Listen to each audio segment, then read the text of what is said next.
তুমি সাবধান সাবধান সাবধান সাবধান অস্থায়ীদের স্থায়ী করো, নইলে গদি ছেড়ে কেটে পড়ো।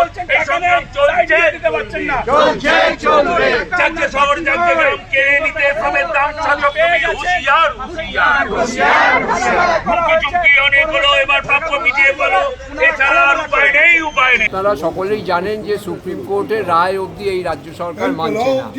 রাজ্যের মুখ্যমন্ত্রী সুপ্রিম কোর্টে সওয়াল করতে গেছিলেন এসআইআর নিয়ে, এবং সেই দিনই দেখা গেল সুপ্রিম কোর্ট বলল যে আর তার পরের দিনই তারা ডিএ সংক্রান্ত অর্ডার বের করে দিয়েছে, এবং সেখানে মার্চ মাসে 6 মার্চের মধ্যে যেটা দেওয়ার কথা ছিল সেটাকে রাজ্য সরকার টেনে নিয়ে যাচ্ছে এখন ডিসেম্বর অবধি।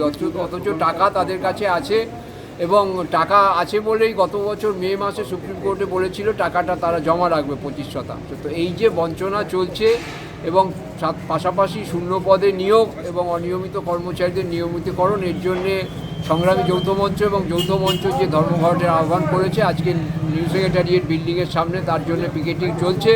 এবং কর্মচারীদের আহ্বান জানাবো যে আপনারা যদি ডিএ নিতে চান তাহলে এই ধর্মঘটে অংশগ্রহণ করুন। এই আবেদন অনুরোধ আপনাদের জানাবো, কারণ এই আন্দোলনের ফলেই কিন্তু সরকার আজকে সুপ্রিম কোর্টে পর্যদস্ত হয়েছে, এবং আগামী দিনে লড়াই করে এই দাবি আমাদের আদায় করতে হবে। এটা আইনজীবী বিকাশ রঞ্জন ভট্টাচার্য, যিনি ডিএর লড়াইয়ে সওয়াল করেছিলেন, তিনিও এই কথা বারবার বলছেন যে রাস্তায় নেমে এই লড়াই চালাতে হবে। এই লড়াইতে ধর্মঘটে আপনারা অংশগ্রহণ করুন, এই অনুরোধ এবং আবেদন।